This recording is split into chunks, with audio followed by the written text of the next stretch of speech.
Lynda Kinkade, welcome to CNN Newsroom. We begin with breaking news out of Paris. Unrest and chaos on the streets yet again. Police are using tear gas and water cannons, as well as rubber bullets on yellow vest protesters. Nearly 500 people have been arrested, and that's just in the French capital. Officials estimate that some 31,000 people are demonstrating across the country right now. The protesters are outraged by the policies of President Emmanuel Macron. They say he only cares about the rich. The US president has weighed in on the arrest, tweeting that the Paris climate agreement isn't working out so well for Paris. CNN's Melissa Bell joins us now from the streets of Paris, and just give us a sense of what you're seeing, Melissa, given that riot police have been using tear gas and water cannons and rubber pellets. Well, this is one of the streets that leads off from the Arc de Triomphe, one of the main focuses of the violence last week, and that's been entirely cordoned off this week. A real change, Linda, in the police strategy for trying to keep this under control. But of course, the result of that has been, given the determination, given the numbers of the yellow vest protesters out here on the streets today, that all these streets that lead off from the Arc de Triomphe, and that includes the Champs-Élysées, it includes this road, the Avenue Marceau, have these sort of pitched battles between the riot police and the protesters. So down there is a line of protesters facing off with riot police. And then, of course, on the side streets, as you can see here, the riot police really struggling to keep under control the projectiles that are being sent on the part of the protesters towards their lines. They're responding, as you said, with tear gas. They're responding with rubber bullets. They're responding with water cannon. But for the time being, the hopes of the authorities that were really these last few days to say, look, last week was so violent that we really urge you to stay at home, appear not to have worked. We're seeing a lot of people on the street, a lot of yellow jackets, and again, a fair amount of chaos and violence on the streets of Paris, Linda. And Melissa, this is the fourth weekend we have spoken that you've been out covering protests there. As you mentioned, the government was hoping that people would stay away this weekend when they agreed during the week to suspend the tax hike that was due to come into force January 1 on fuel. But clearly that was not enough to appease anyone that's come out today.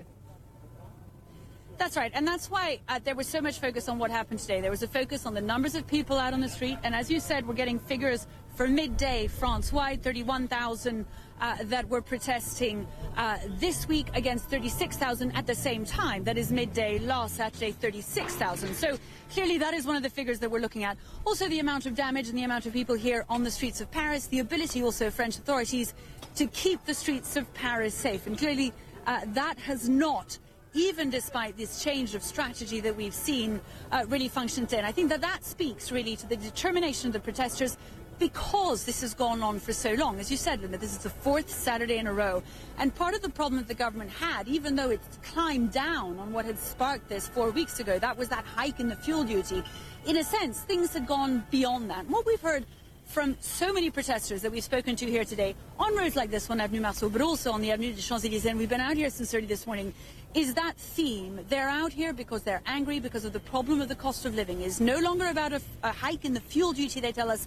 It is about the problem that there are people who simply can't afford to pay their bills. And a great deal of anger, Linda, very personally directed at the French president himself and at his liberalizing policy agenda. In fact, that one of the big chants that we've heard this morning over and over again in all the streets we visited is that they are calling for the resignation of the French president, and they say they're going to stick this out and keep coming back. Linda.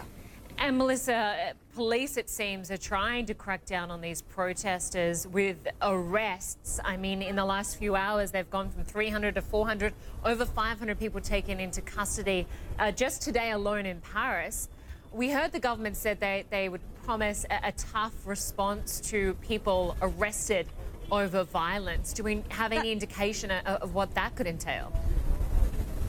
That's right, Linda. We'd heard about this change in police strategy, that they were going to be much more mobile than they had been last weekend, that they were going to be much more aggressive in trying to bring under control or bring into arrest or bring in for questioning people that appeared to be troublemakers, people that were hiding their faces. And I think that figure you just give that we now have had officially, which is that more than 500 people have now been taken into custody speaks to that. Last week, the overall figure last Saturday was 600. The day is not over, of course. 500 taken into custody probably tells you a bit about the number of people on the street, their determination, but also the police forces and their determination to try and get to the bottom of this and bring people into questioning before they can cause too much damage. One other thing we've seen really in the last couple of hours begin to happen is that many of the shops on these streets had boarded up their windows as a result of what happened last week specifically. They boarded them up in the hope of preventing the kind of looting and vandalism that we saw last week. We've watched protesters today tearing those wooden boards down to get into shops, and we've seen a number of shops already that had been damaged. All right, Melissa Belfast on the streets of Paris. Good to have you on this story for us. Thanks so much.